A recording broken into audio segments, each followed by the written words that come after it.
สะเทือนผู้จงเป็นวงแสงเดือน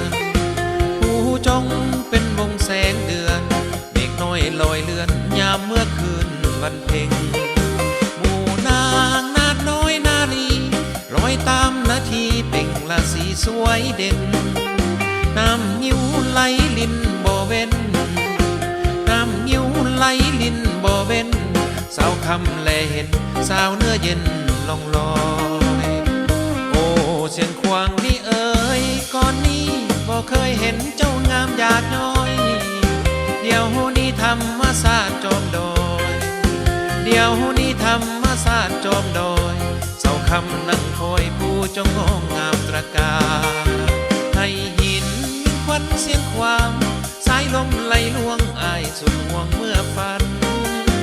ผู้เพียงเป็นโลนกายกันผู้เพียงเป็นโลนกายกันให้อายสุขสันต์กับความงามเสียงขวาน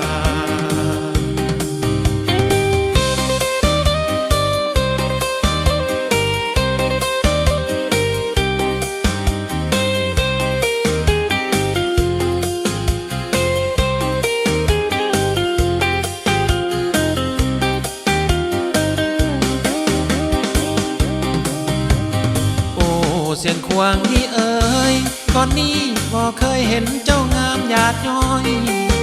เดี๋ยวนี้ธรรมศาสตร์จอมดอยเดี๋ยวนี้ธรรมศาสตร์จอมดอยเจ้าคำนั่งคอยผู้เจ้างงงามตระการให้หินมีควันเสียงควางสายลมไหลลวงอายสุดห่วงเมื่อฝันผู้เพียงเป็นโลนกายกันผู้เพียงเป็นโลนกายกันให้อายสุขสันต์กับความงามเสียงกวาง